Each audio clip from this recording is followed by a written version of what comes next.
Escúchame bien. Lo que voy a contarte no aparece en los libros de texto. No lo enseñan en las escuelas.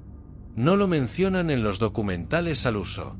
Y sin embargo, es la verdad más brutal sobre nuestra existencia. Hubo un momento, no hace tanto, si lo miras con perspectiva cósmica, en el que la humanidad entera pendió de un hilo tan fino que un soplo de viento podría haberlo roto. No hablo de metáforas. No hablo de exageraciones dramáticas. Hablo de números. De evidencias. De ciencia pura y dura. Hubo un día en el que quedamos tan pocos humanos sobre la faz de la Tierra que hoy, cualquier especie con esa población estaría catalogada como en peligro crítico de extinción. Y aquí estamos, tú y yo, hablando de ello como si fuese una anécdota lejana. Pero no lo es. Piénsalo un momento. Cada persona que conoces, cada rostro que ves por la calle, cada ser humano que ha pisado este planeta en los últimos milenios, todos, absolutamente todos, descendemos de ese puñado de supervivientes que logró resistir cuando todo estaba perdido.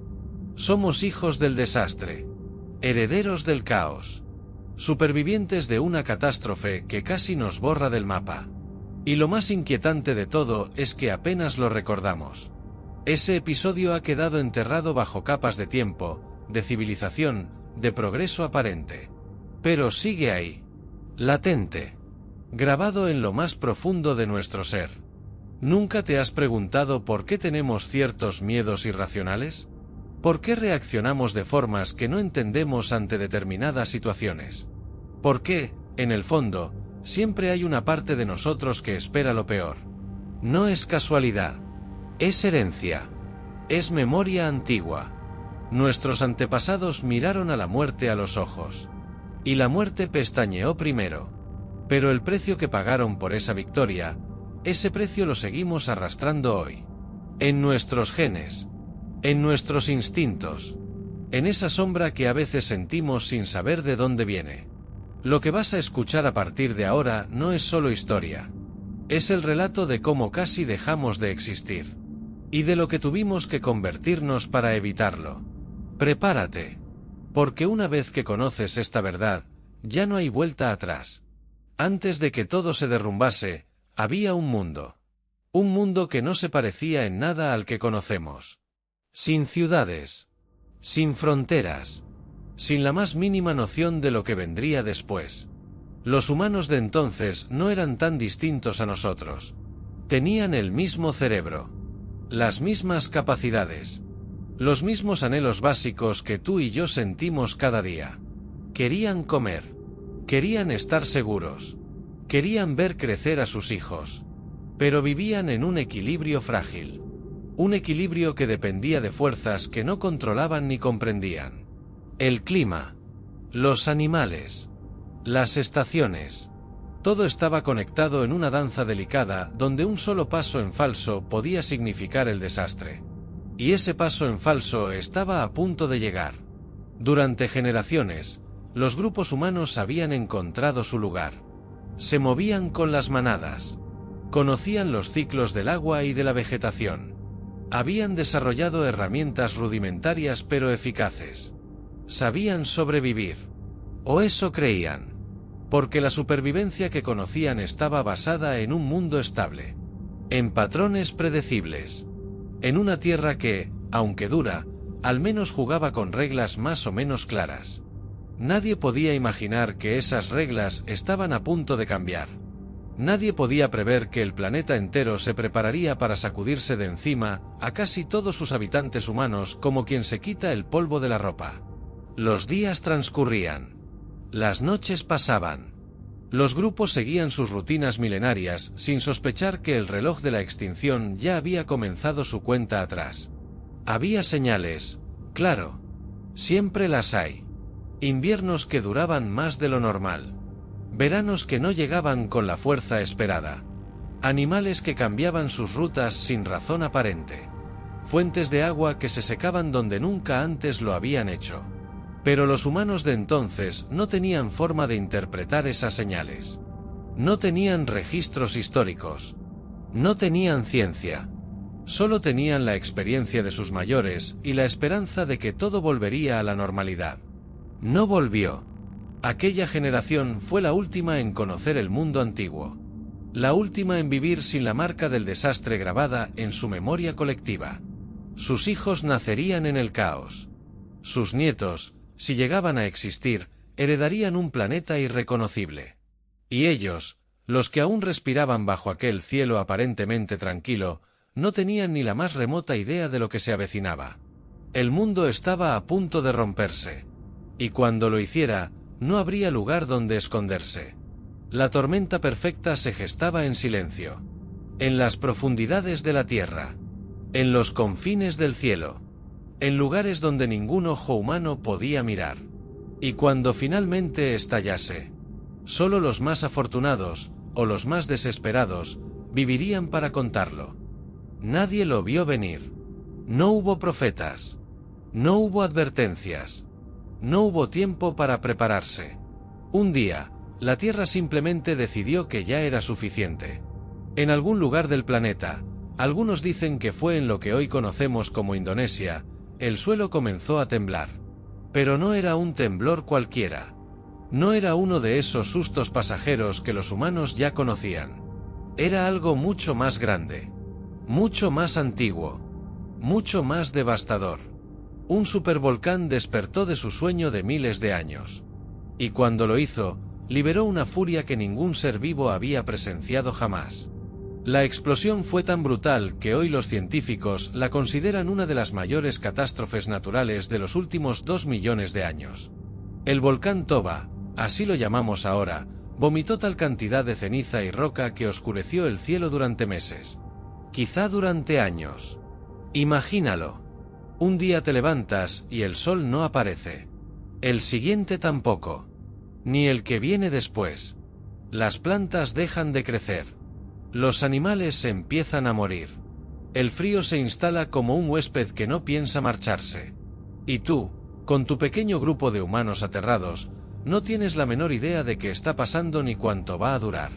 Solo sabes una cosa, que el mundo que conocías ha dejado de existir. Las cenizas cubrieron continentes enteros. El polvo en la atmósfera bloqueó la luz solar y las temperaturas se desplomaron de forma brutal. Lo que antes era un clima duro pero manejable se convirtió en un infierno helado donde cada respiración dolía y cada paso era un esfuerzo titánico. Los ríos se contaminaron. Los bosques murieron. Las presas desaparecieron. Y los humanos, esos seres que habían logrado adaptarse a tantas cosas, se encontraron de pronto completamente indefensos ante una fuerza que superaba cualquier cosa que pudieran imaginar. No había dónde huir. No había cómo luchar. Solo quedaba resistir. O morir. Aquella explosión no duró más que unos días. Pero sus consecuencias se extendieron durante generaciones. El llamado invierno volcánico transformó el planeta en una trampa mortal donde solo los más resistentes, o los más afortunados, tendrían alguna posibilidad. La humanidad había entrado en su hora más oscura. Y la mayoría no sobreviviría para ver el amanecer. El frío llegó como un invasor silencioso. No pidió permiso. No avisó. Simplemente se instaló y decidió quedarse. Al principio, los humanos pensaron que era un invierno más duro de lo normal. Algo pasajero. Algo que terminaría cuando el sol volviera a calentar como siempre había hecho. Pero el sol no volvió. Las cenizas suspendidas en la atmósfera actuaban como una manta gigantesca que impedía que la luz llegase con fuerza a la superficie. El cielo, antes azul y despejado, se convirtió en una masa gris permanente que aplastaba el ánimo tanto como el cuerpo. Las temperaturas cayeron en picado. Zonas que antes eran templadas se transformaron en páramos helados. Lugares donde antes crecían plantas y pastaban animales se convirtieron en desiertos de hielo y ceniza.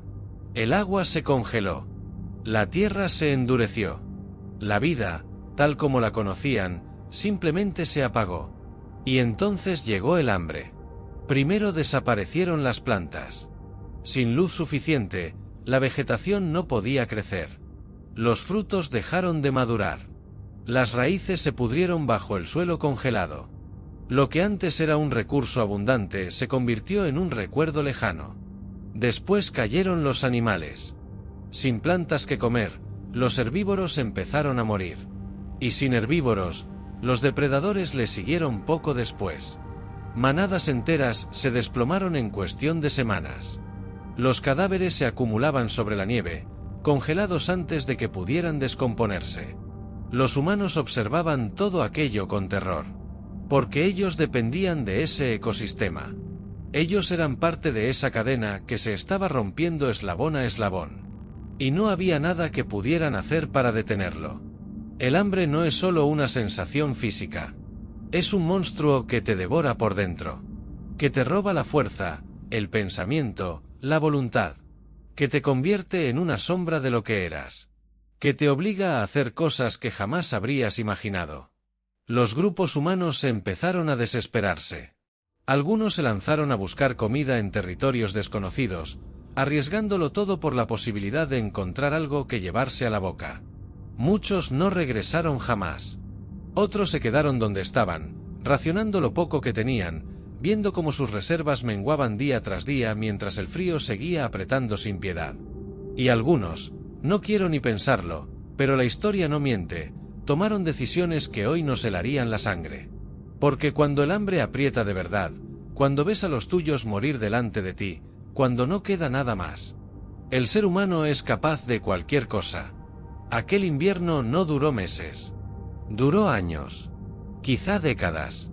Y cada día que pasaba, la humanidad se acercaba un poco más al abismo del que no hay retorno. Aquí es donde la historia deja de ser relato y se convierte en cifras. Y las cifras son escalofriantes. Los científicos actuales han analizado nuestro ADN. Han rastreado las huellas genéticas que llevamos dentro. Han buscado en lo más profundo de nuestras células las marcas de aquel desastre. Y lo que han encontrado no deja lugar a dudas. En algún momento de aquel periodo oscuro, la población humana total del planeta cayó a cifras ridículas. Algunos estudios hablan de 10.000 individuos. Otros son aún más pesimistas y reducen esa cifra a apenas 2.000 personas reproductivas. 2.000. En todo el planeta. Intenta visualizarlo un momento. Hoy en día, cualquier estadio de fútbol mediocre alberga más gente que toda la humanidad de entonces. Un pueblo pequeño de cualquier provincia española tiene más habitantes que los que quedaron vivos tras el colapso. Éramos menos que un error estadístico. Menos que una nota a pie de página en la historia de la vida en la Tierra. Y sin embargo, de esos pocos miles de supervivientes desesperados descienden los 8.000 millones de personas que hoy pueblan el mundo. Todos nosotros. Tú y yo incluidos. Esa caída brutal de población dejó una marca indeleble en nuestros genes. Los científicos lo llaman cuello de botella genético. Un punto en la historia donde la diversidad de nuestra especie se redujo tanto que casi desaparecimos como variedad biológica. Por eso los humanos somos tan parecidos entre nosotros. Comparados con otras especies de primates, nuestra diversidad genética es sorprendentemente baja. 2 chimpancés elegidos al azar tienen más diferencias genéticas entre sí que 2 humanos de extremos opuestos del planeta. Eso no es casualidad. Eso es la huella del desastre. La prueba de que pasamos por un filtro tan estrecho que casi no cabemos. Aquellos supervivientes no eran necesariamente los mejores. No eran los más listos, ni los más fuertes, ni los más dignos de vivir. Eran simplemente los que tuvieron la combinación correcta de habilidades, recursos y pura suerte ciega. Muchos grupos desaparecieron sin dejar rastro. Familias enteras. Clanes completos. Linajes que llevaban miles de años caminando sobre la Tierra se esfumaron como si nunca hubieran existido. Sus conocimientos murieron con ellos. Sus historias se perdieron para siempre. Sus genes no llegaron hasta nosotros. Solo quedaron los otros. Los pocos. Los que aguantaron cuando todo decía que era imposible seguir. Y de ellos venimos todos. Cada persona que ha existido desde entonces lleva dentro la sangre de aquellos supervivientes. Cada uno de nosotros es el resultado de miles de decisiones desesperadas tomadas en la oscuridad de aquel invierno eterno. Somos hijos del desastre. Y eso, queramos o no, nos define. Olvídate de todo lo que crees saber sobre la moral. En aquel mundo, las reglas que hoy damos por sentadas no existían. No podían existir. Porque cuando la supervivencia está en juego, cuando cada bocado puede ser el último, cuando la muerte acecha detrás de cada decisión, lo único que importa es seguir respirando. Los grupos humanos que resistieron no lo hicieron jugando limpio. No lo hicieron siendo buenos ni justos ni compasivos. Lo hicieron tomando decisiones que hoy nos revolverían el estómago. Pero no tenían alternativa. Piensa en un grupo pequeño. 20 personas, quizá 30. Mujeres, hombres, niños, ancianos. Todos dependen unos de otros. Todos comparten lo poco que tienen. Todos saben que si el grupo cae, caen ellos también. Y ahora imagina que la comida se acaba. No que escasea. No que hay que racionarla. Que se acaba. Que no queda nada. Que llevas días sin comer y tus hijos te miran con ojos hundidos pidiendo algo que no puedes darles. ¿Qué haces? ¿A quién alimentas cuando no hay suficiente para todos? ¿Al más fuerte, porque es quien puede cazar y proteger al grupo? ¿A los niños, porque son el futuro? ¿A los ancianos, porque guardan el conocimiento que os mantiene vivos?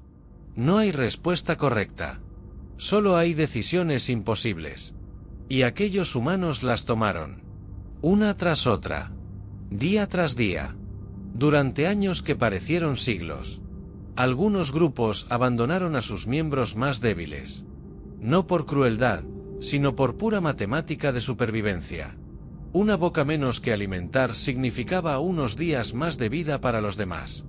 Un cuerpo menos que transportar significaba poder moverse más rápido hacia zonas con recursos. Era horrible. Pero era necesario. Otros grupos se enfrentaron entre sí por los pocos recursos que quedaban. Territorios de caza que antes se compartían se convirtieron en campos de batalla. Alianzas que duraban generaciones se rompieron en cuestión de días cuando el hambre apretó lo suficiente. La confianza se convirtió en un lujo que pocos podían permitirse. Cada extraño era una amenaza potencial. Cada encuentro con otro grupo podía terminar en intercambio o en sangre.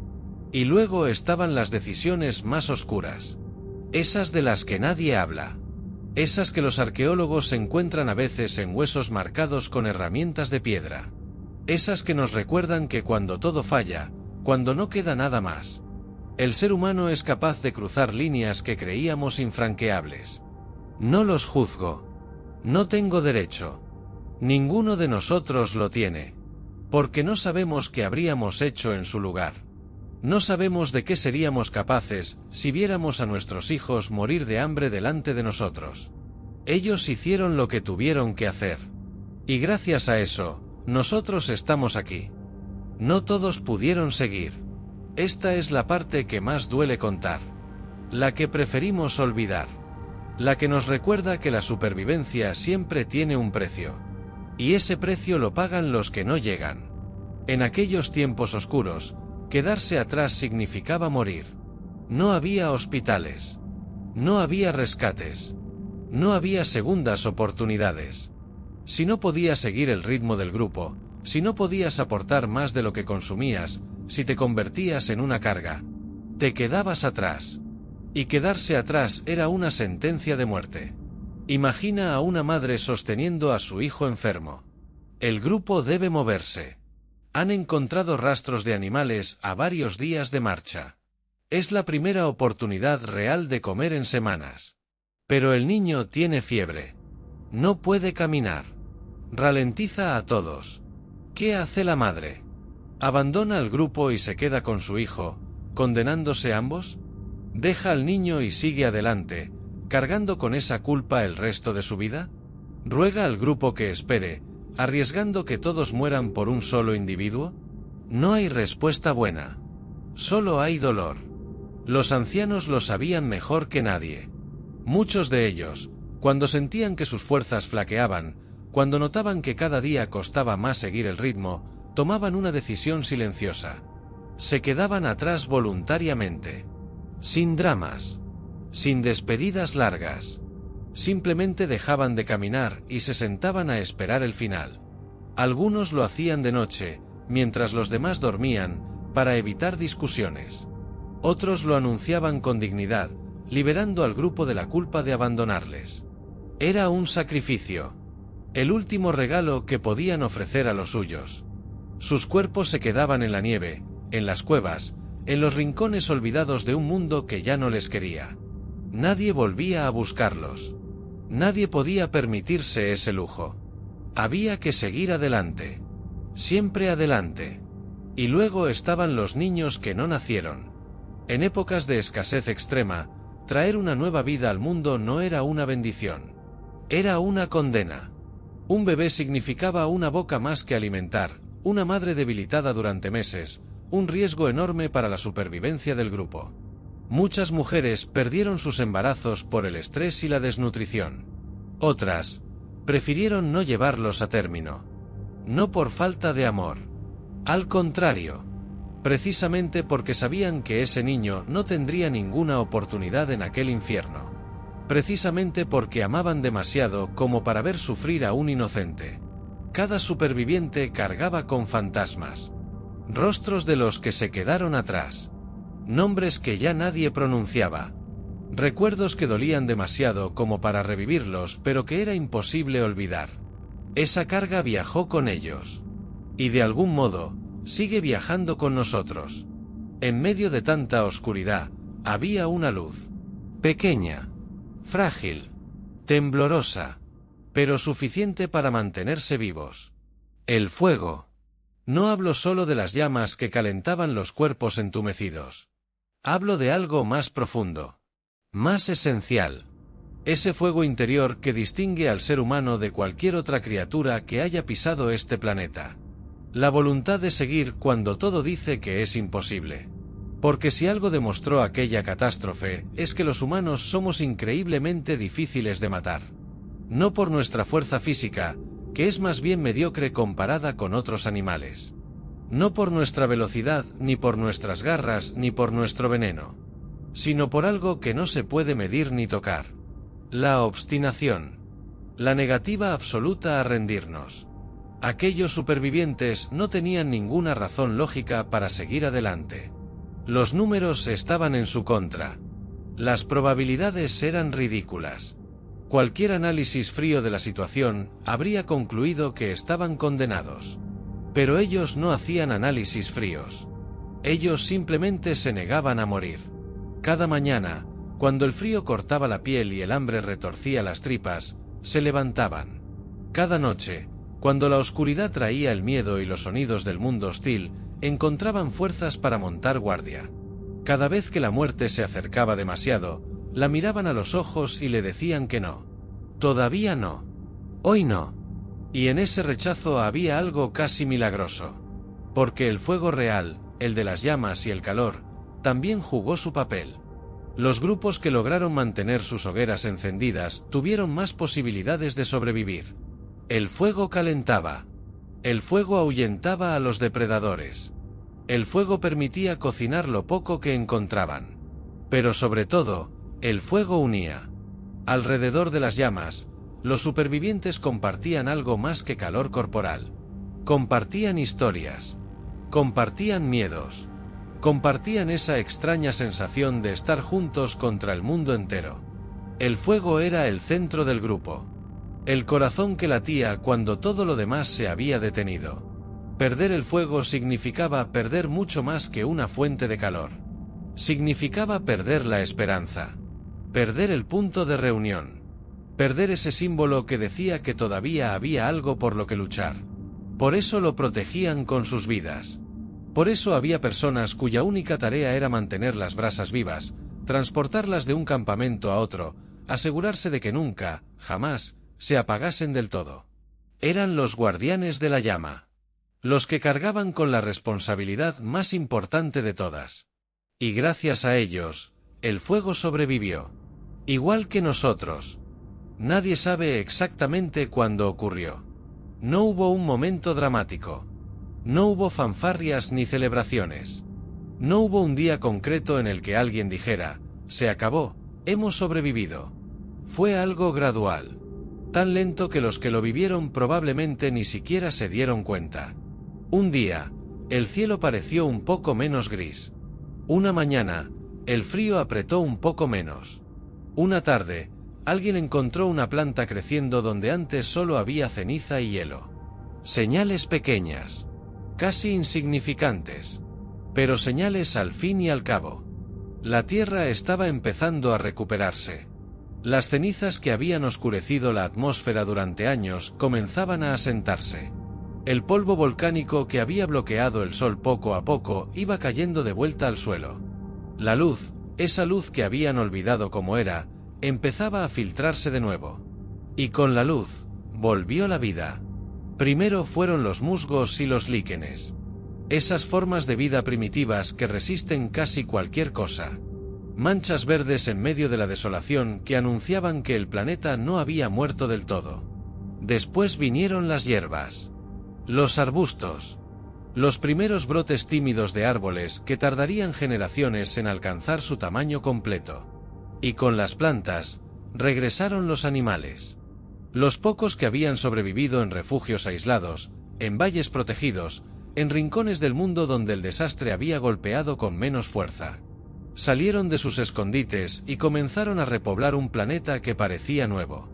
Los humanos observaban todo aquello con una mezcla de asombro y desconfianza. Habían aprendido a no fiarse de nada.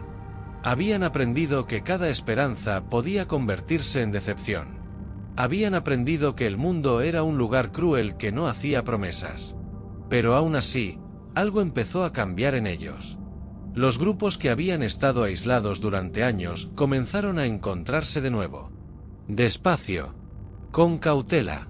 Mirándose unos a otros como quien mira a un extraño que podría ser amigo o enemigo. Algunos de esos encuentros acabaron mal.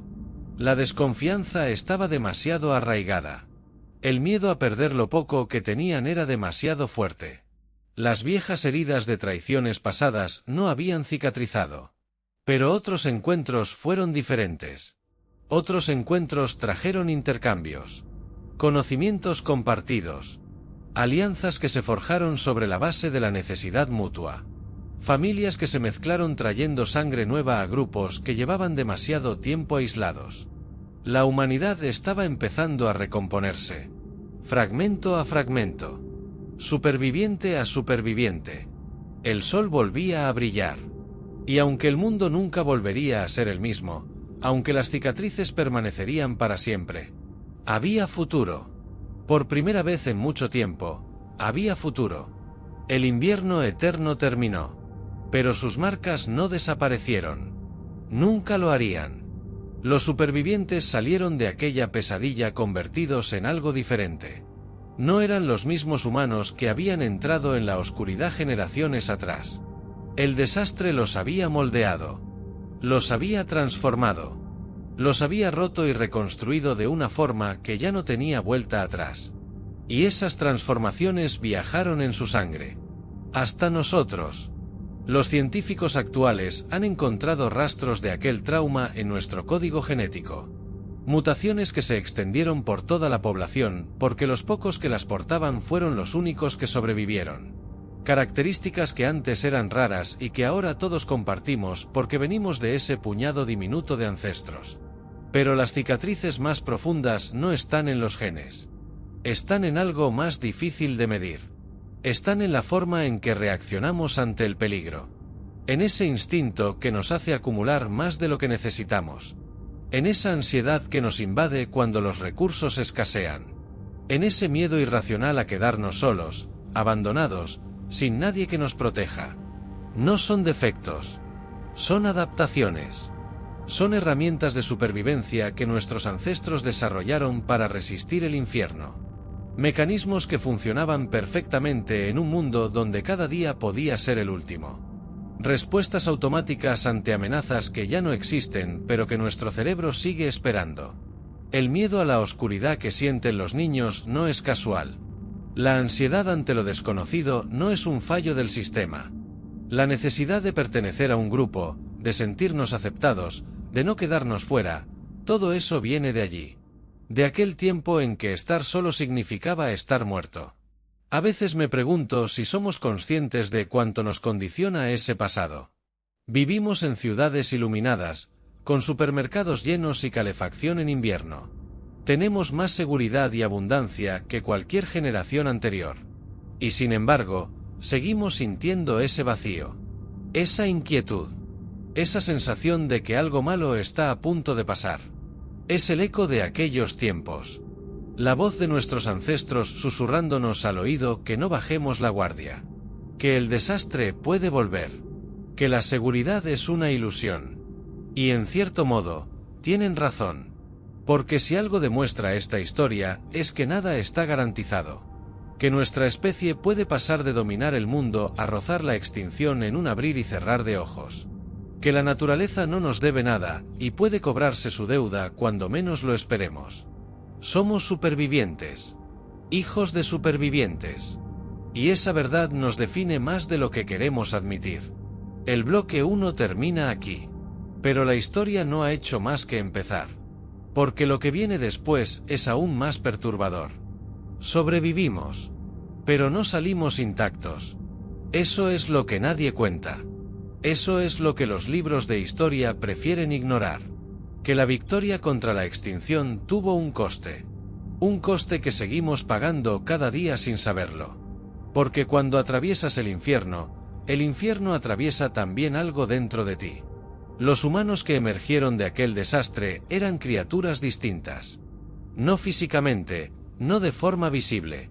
Por fuera seguían siendo los mismos. 2 brazos, 2 piernas, un cerebro capaz de pensar y planificar. Pero por dentro algo había cambiado para siempre. La confianza se había roto. Durante generaciones, la supervivencia había dependido de desconfiar. De mirar a cada extraño como una amenaza. De asumir lo peor antes de esperar lo mejor.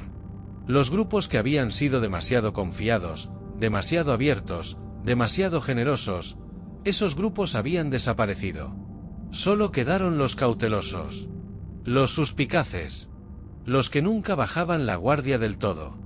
Y esa desconfianza se transmitió de padres a hijos como una herencia silenciosa. No hacía falta enseñarla con palabras. Se aprendía en las miradas. En los silencios. En la forma en que los adultos reaccionaban ante los desconocidos. En esa tensión casi imperceptible que aparecía cada vez que algo se salía de lo normal. Hoy lo llamamos ansiedad. Lo llamamos paranoia. Lo llamamos desconfianza irracional. Pero no tiene nada de irracional. Es perfectamente lógico si entiendes de dónde viene. La escasez también dejó su marca. Aquellos humanos habían conocido el hambre de verdad. No el hambre de saltarse una comida. No el hambre de llegar con apetito a la cena. El hambre real. El hambre que te devora por dentro. El hambre que te hace pensar cosas impensables. Y ese hambre nunca se olvidó del todo. Por eso acumulamos. Por eso guardamos cosas que no necesitamos.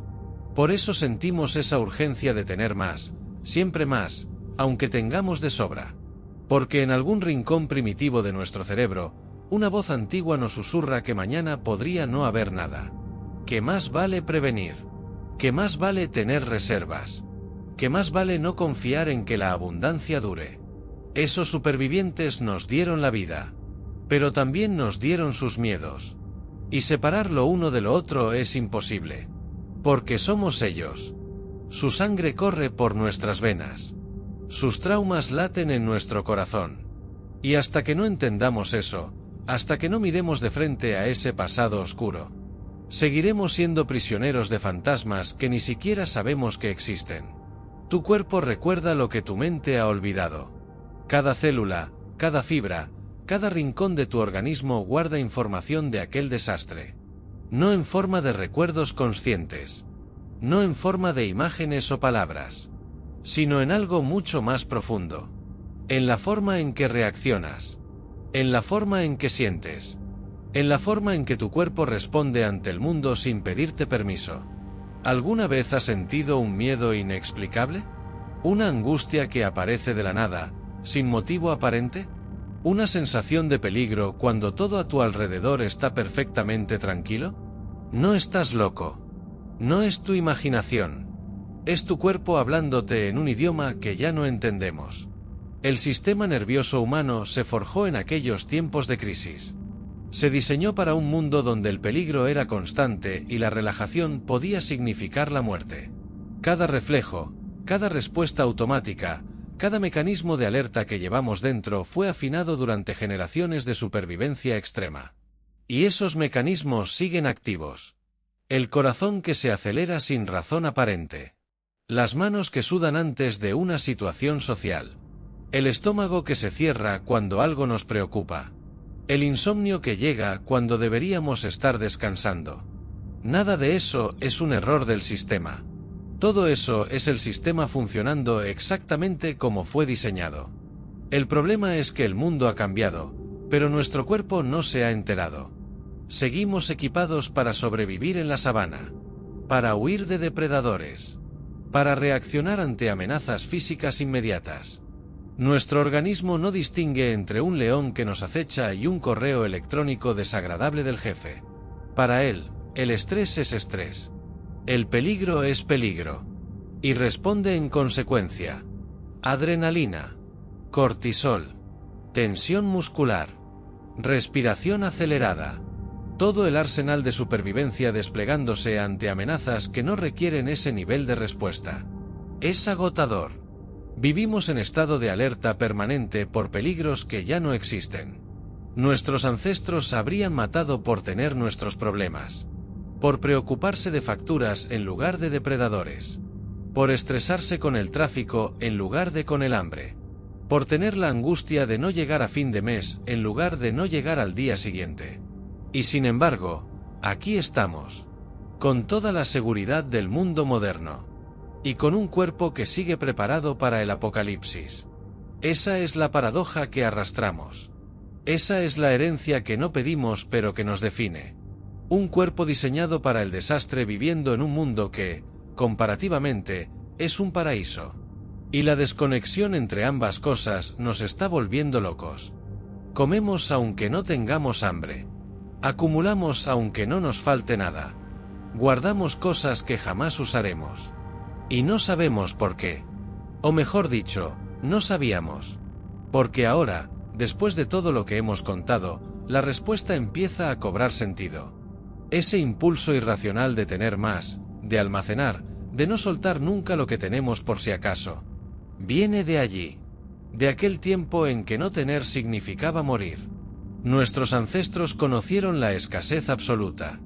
No la escasez de hoy, que significa no poder comprarte el último móvil. No la escasez de elegir entre vacaciones o reformar el baño. La escasez real. La que te mata. La que te obliga a ver cómo los tuyos se apagan porque no hay nada que llevar a la boca. Eso deja huella. Eso marca el alma de una especie para siempre. Los supervivientes desarrollaron un instinto feroz de acumulación. Cuando encontraban comida, comían todo lo que podían. No por glotonería, por pura lógica de supervivencia, porque no sabían cuándo volverían a comer, porque cada oportunidad podía ser la última. El cuerpo aprendió a almacenar grasa con una eficiencia brutal. Cada caloría que entraba se guardaba como si fuera oro. Cada gramo de reserva podía significar un día más de vida. Y ese mecanismo sigue funcionando. En un mundo de supermercados abiertos 24 horas y comida a domicilio con un clic, nuestro cuerpo sigue convencido de que la hambruna está a la vuelta de la esquina. Sigue almacenando. Sigue acumulando. Sigue preparándose para un desastre que ya no llega. Por eso cuesta tanto adelgazar. Por eso las dietas fracasan una y otra vez. Por eso sentimos esa atracción irresistible hacia los alimentos más calóricos. No es falta de voluntad. Es programación ancestral. Es tu cuerpo luchando contra ti porque cree que te está salvando la vida. Y no solo pasa con la comida. El mismo impulso se extiende a todo lo demás. Dinero. Objetos. Posesiones. Esa necesidad de acumular que define al ser humano moderno tiene raíces profundas en aquel periodo de escasez extrema. Compramos cosas que no necesitamos.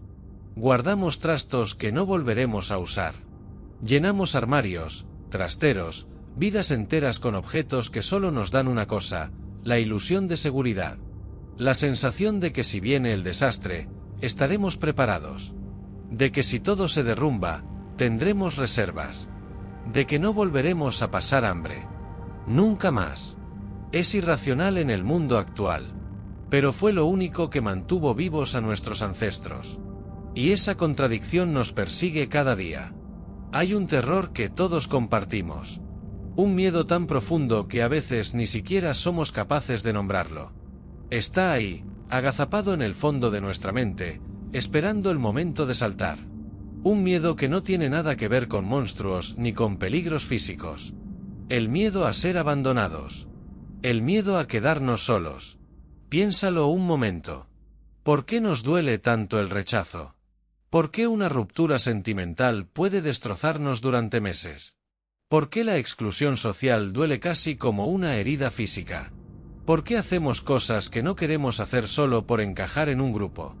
Porque para nuestros ancestros, quedarse solo era una sentencia de muerte. No había supervivencia individual en aquel mundo. Un humano solo, sin grupo, sin tribu, sin nadie que le cubriese las espaldas, era un humano muerto. Daba igual lo fuerte que fueras. Daba igual lo listo que fueras. Sin los demás, no tenías ninguna posibilidad. El grupo era la vida. La exclusión era el fin. Por eso desarrollamos ese miedo visceral al abandono. Por eso el rechazo social activa las mismas zonas del cerebro que el dolor físico. Por eso hacemos locuras por pertenecer, por ser aceptados, por no quedarnos fuera. No es inseguridad. No es debilidad. Es supervivencia grabada a fuego en nuestro sistema operativo. En aquellos tiempos oscuros, ser expulsado del grupo equivalía a una condena a muerte lenta. Sin la protección de los demás, los depredadores te cazarían. Sin la ayuda de los demás, el hambre te consumiría. Sin el calor de los demás, el frío te mataría. Los humanos que no sentían ese miedo, los que no les importaba quedarse solos, los que podían vivir sin los demás. Esos humanos no dejaron descendencia. Se extinguieron.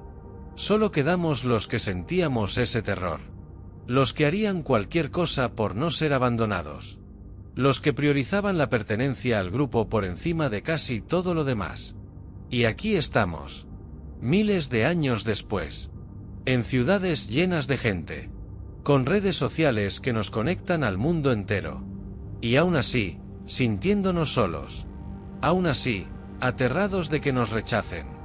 Aún así, dispuestos a renunciar a partes de nosotros mismos con tal de ser aceptados.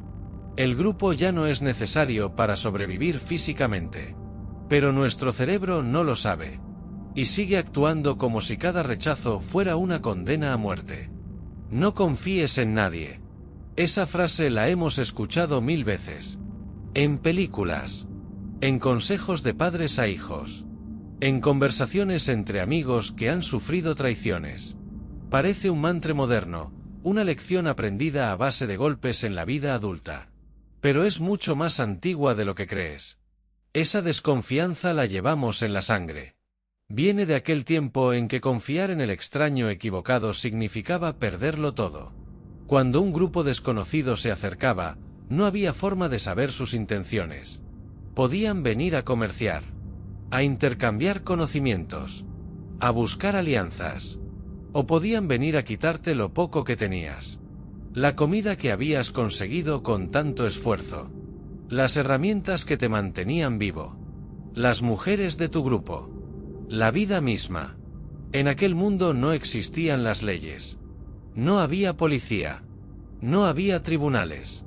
No había nada que protegiera a los débiles de los fuertes, salvo la fuerza propia y la astucia. Cada encuentro con extraños era una ruleta donde lo que estaba en juego era la supervivencia. Los grupos que confiaron demasiado pronto pagaron el precio. Sus recursos fueron saqueados. Sus miembros fueron asesinados. Sus linajes se extinguieron. Solo quedaron los cautelosos. Los que miraban con recelo a cualquier cara nueva.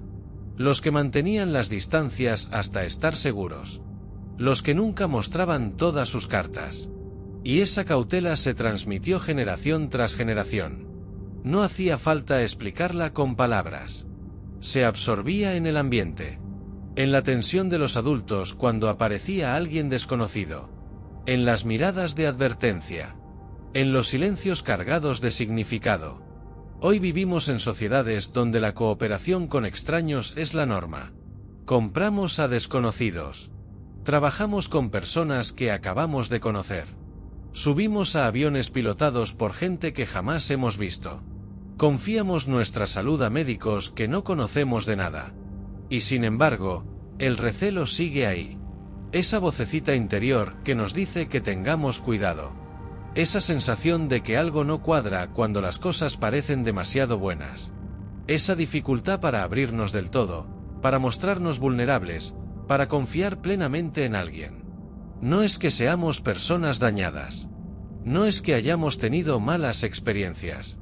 Es que llevamos miles de generaciones de desconfianza grabadas en el alma. Y borrar eso no se hace en una vida. Ni en 100. Hay una línea invisible que divide el mundo. A un lado están los nuestros. Al otro, los demás. Los de dentro y los de fuera. Los que importan y los que no. La tribu propia y todas las demás. Esa línea la trazamos constantemente. Sin darnos cuenta. Sin querer hacerlo. Pero la trazamos. En el fútbol cuando odiamos al equipo rival. En la política cuando demonizamos al bando contrario. En el trabajo cuando desconfiamos del departamento de al lado. En el barrio cuando miramos mal al que acaba de llegar. Nosotros contra ellos. Siempre nosotros contra ellos. Esa división no es un defecto de la sociedad moderna. No es algo que hayamos aprendido de las redes sociales o de los medios de comunicación. Es mucho más antigua. Mucho más profunda. Viene directamente de aquel tiempo en que el mundo se dividía en dos categorías muy simples. Los que pertenecían a tu grupo. Y los que podían matarte. No había término medio. No había grises. En aquellos tiempos de escasez extrema, los recursos no alcanzaban para todos. Si un grupo extraño se acercaba a tu territorio de caza, significaba menos comida para los tuyos. Si otra tribu encontraba tu fuente de agua, podías quedarte sin nada. La competencia era brutal. Y la línea entre tu grupo y los demás era la línea entre la vida y la muerte. Por eso desarrollamos esa capacidad asombrosa para dividir el mundo en categorías. Para identificar rápidamente quién es de los nuestros y quién no. Para sentir afecto instantáneo por los que están dentro y recelo automático por los que están fuera. Era una herramienta de supervivencia. Una forma de saber en quién podías confiar y de quién debías protegerte. Y funcionaba perfectamente en grupos pequeños donde conocías a todos. El problema es que hoy vivimos en un mundo de millones de personas. Un mundo donde las categorías de dentro y fuera se han multiplicado hasta el absurdo. Donde podemos odiar a alguien por el color de su camiseta de fútbol. Donde podemos despreciar a millones de personas por su país de origen, su religión, su ideología política o el equipo al que apoyan. El mecanismo es el mismo. Pero la escala lo ha convertido en algo monstruoso. Guerras, genocidios, persecuciones, discriminación. Todo empieza con esa línea invisible. Todo empieza con un nosotros y un ellos. Y lo más aterrador es que no podemos evitarlo del todo. Está demasiado arraigado. Es demasiado automático. Lo único que podemos hacer es ser conscientes de ello. Y luchar cada día contra una división que llevamos grabada en el alma. Cargamos con fantasmas que no conocimos. Puede sonar extraño. Puede parecer una metáfora poética. Pero es mucho más literal de lo que imaginas. En nuestro interior habitan ecos de personas que murieron hace miles de años. No sus espíritus. No sus almas. Algo más tangible y a la vez más difícil de explicar. Sus experiencias. Sus traumas. Sus respuestas ante el horror. Todo eso viajó a través del tiempo hasta instalarse en lo más profundo de nuestro ser. Los científicos lo llaman trauma transgeneracional. La idea de que las experiencias extremas de una generación pueden afectar a las siguientes. No solo a través de la educación o la cultura, sino a través de mecanismos biológicos que apenas empezamos a comprender. Cambios en la expresión de los genes. Modificaciones en la química cerebral. Patrones de respuesta que se transmiten de padres a hijos. Los estudios con supervivientes de grandes catástrofes lo han demostrado. Los hijos de quienes vivieron traumas extremos muestran diferencias medibles en su biología. Niveles distintos de hormonas del estrés. Respuestas diferentes ante las amenazas. Vulnerabilidades que no deberían estar ahí si solo contase la experiencia individual. Y si esto ocurre en una sola generación, imagina lo que ocurre después de miles. Aquellos supervivientes del colapso transmitieron mucho más que sus genes a la siguiente generación. Transmitieron el peso de todo lo que habían vivido. Las decisiones imposibles. Las pérdidas insoportables. El miedo constante. La culpa de haber sobrevivido cuando tantos otros murieron. Y esa siguiente generación lo transmitió a la siguiente. Y así sucesivamente. Durante miles de años. Hasta llegar a nosotros. A veces sentimos tristezas que no nos pertenecen. Miedos que no tienen origen en nuestra experiencia. Angustias que parecen venir de ninguna parte y de todas partes a la vez. Quizá no estamos locos. Quizá solo estamos sintiendo el eco de dolor de nuestros ancestros. Las lágrimas que no pudieron llorar porque había que seguir adelante. El duelo que no pudieron procesar porque no había tiempo. La culpa que enterraron para poder sobrevivir un día más. Todo eso sigue aquí. En nosotros. Buscando una salida. Pidiendo ser reconocido después de tanto tiempo en silencio. Cargamos con los muertos que hicieron posible que estemos vivos. Y su peso, aunque invisible, es absolutamente real. Quizá te estés preguntando algo. Si todo lo que hemos contado es cierto. Si realmente pasamos por ese infierno. Si de verdad estuvimos tan cerca de desaparecer. ¿Cómo demonios seguimos aquí? ¿Qué nos salvó? No fue la fuerza bruta. Había animales mucho más fuertes que nosotros y también cayeron. No fue la velocidad. Éramos lentos comparados con casi cualquier depredador. No fueron las garras, ni los colmillos, ni el veneno. No teníamos nada de eso. Lo que nos salvó fue algo que ningún otro animal poseía en la misma medida. La capacidad de imaginar lo que no existe. Suena simple. Casi ridículo. Pero piénsalo un momento. Los humanos podemos crear realidades en nuestra mente. Podemos visualizar cosas que nunca hemos visto. Podemos planificar futuros que aún no han ocurrido. Podemos inventar soluciones a problemas que todavía no se han presentado. Ningún otro animal puede hacer eso. Un león reacciona ante lo que tiene delante. Un ciervo huye del peligro presente. Un pájaro construye su nido siguiendo un patrón programado en sus genes. Pero un humano puede sentarse junto al fuego y preguntarse qué pasará mañana. Puede imaginar que la manada de bisontes estará en el Valle del Norte dentro de 3 lunas. Puede diseñar una trampa para un animal que aún no ha visto. Puede inventar una herramienta para resolver un problema que todavía no existe. Eso fue lo que nos salvó. La imaginación. En aquellos tiempos oscuros, mientras el frío apretaba y los recursos desaparecían, los humanos hicieron algo que ninguna otra especie podía hacer. Se sentaron juntos y empezaron a pensar en soluciones imposibles. ¿Y si nos movemos hacia el sur? ¿Y si almacenamos comida para el invierno? ¿Y si fabricamos ropa con las pieles de los animales? ¿Y si cooperamos con ese otro grupo en lugar de luchar contra ellos? Ideas que no existían hasta que alguien las imaginó. Posibilidades que nacieron de la nada. Futuros que se crearon primero en la mente y después en la realidad. La imaginación nos permitió adelantarnos al desastre.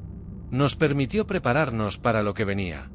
Nos permitió ver oportunidades donde otros solo veían muerte. Y sobre todo, nos permitió creer en algo más allá del momento presente. Creer que había un mañana por el que merecía la pena luchar. Eso fue lo que nos hizo humanos. Eso fue lo que nos salvó cuando todo estaba perdido. Hubo algo más que la imaginación. Algo que surgió de ella, pero que se convirtió en una fuerza propia. Algo tan poderoso que cambió para siempre el destino de nuestra especie. Las historias. Parece poca cosa. Parece un entretenimiento. Algo para pasar el rato junto al fuego cuando el trabajo del día ha terminado. Pero las historias fueron mucho más que eso. Fueron nuestra arma secreta. Piensa en lo que significa contar una historia. Significa transmitir experiencia sin que el otro tenga que vivirla. Significa enseñar sin necesidad de que el aprendiz cometa el error. Significa compartir conocimiento que de otro modo moriría con quien lo posee. Un humano que escucha la historia de cómo su abuelo escapó de un depredador aprende a escapar sin haber estado nunca en peligro. Una mujer que oye el relato de cómo encontraron agua en tiempos de sequía sabe dónde buscar sin haber pasado sed. Un niño que escucha las aventuras de los antiguos conoce territorios que jamás ha pisado. Las historias eran información comprimida, sabiduría destilada, supervivencia transmitida de boca en boca. En aquellos tiempos oscuros, cuando cada error podía ser el último, las historias marcaban la diferencia entre vivir y morir. Los grupos que recordaban los relatos de sus ancestros sabían que plantas eran venenosas sin tener que probarlas. Sabían que rutas eran seguras sin tener que explorarlas. Sabían qué errores evitar sin tener que cometerlos. Pero las historias hicieron algo más. Algo casi mágico. Crearon cohesión. Un grupo de humanos alrededor del fuego, escuchando la misma historia, dejaba de ser un conjunto de individuos. Se convertía en algo más grande. En una tribu. En una familia. En un nosotros. Las historias creaban identidad compartida. Creaban héroes comunes a los que admirar. Creaban villanos comunes a los que temer. Creaban un pasado compartido que daba sentido al presente. Y sobre todo, creaban esperanza. Porque las mejores historias no hablaban solo de lo que había pasado. Hablaban de lo que podía pasar. De tiempos mejores que vendrían. De victorias futuras que esperaban a quienes resistieran. En las noches más frías, cuando el hambre apretaba y la desesperación amenazaba con ganar la partida, alguien contaba una historia. Y esa historia recordaba a todos por qué merecía la pena seguir luchando. Las historias nos salvaron. Y siguen salvándonos cada día. Porque sin relatos que den sentido a nuestra existencia, no somos nada. Y aquí estamos. Tú y yo. Al final de esta historia que empezó hace miles de años y que todavía no ha terminado. Porque lo que te he contado no es solo pasado. No es un relato de cosas que ocurrieron y quedaron atrás. Es el presente. Es el ahora. Es cada latido de tu corazón y cada pensamiento de tu mente. Somos el resultado de todo aquello. De cada decisión desesperada. De cada sacrificio imposible. De cada noche de frío y hambre que nuestros ancestros lograron superar. Cada vez que sientes miedo sin motivo aparente, son ellos hablándote. Cada vez que desconfías de un extraño, son ellos protegiéndote. Cada vez que acumulas más de lo que necesitas, son ellos asegurándose de que nunca pases hambre. No son defectos. Son regalos de supervivencia. Herramientas que nos permitieron llegar hasta aquí. El problema es que el mundo ha cambiado más rápido de lo que nosotros podemos adaptarnos. Seguimos equipados para un entorno que ya no existe. Seguimos reaccionando ante amenazas que desaparecieron hace milenios. Seguimos arrastrando miedos que ya no tienen sentido. Pero saberlo es el primer paso. Entender de dónde venimos nos ayuda a comprender quiénes somos. Y comprender quiénes somos nos permite elegir quiénes queremos ser. No estamos condenados a repetir los patrones de nuestros ancestros. Podemos reconocer esos impulsos antiguos cuando aparecen. Podemos entender su origen. Podemos agradecer su intención protectora y aún así elegir responder de otra manera. Somos los herederos del desastre. Pero también somos más que eso. Somos la prueba viviente de que la vida encuentra la manera. De que cuando todo parece perdido, siempre hay una posibilidad. De que la esperanza no es ingenuidad, sino la fuerza más poderosa que existe. Nuestros ancestros miraron al abismo de la extinción. Y el abismo pestañeó primero. Ahora nos toca a nosotros honrar ese legado. No repitiendo sus errores, sino aprendiendo de ellos. No perpetuando sus miedos, sino transformándolos. No olvidando su sacrificio, sino dándole sentido. Cada vez que eliges la confianza sobre la desconfianza. Cada vez que tiendes la mano a un extraño. Cada vez que compartes lo que tienes en lugar de acumularlo. Estás completando la historia que ellos empezaron. Estás demostrando que su sufrimiento no fue en vano. Estás escribiendo el siguiente capítulo de la aventura humana. Ellos sobrevivieron para que nosotros pudiéramos vivir. Ahora la pregunta es ¿qué vamos a hacer con ese regalo? La historia no ha terminado. Nosotros somos la historia. Y lo que hagamos a partir de ahora determinará si merecimos ser salvados.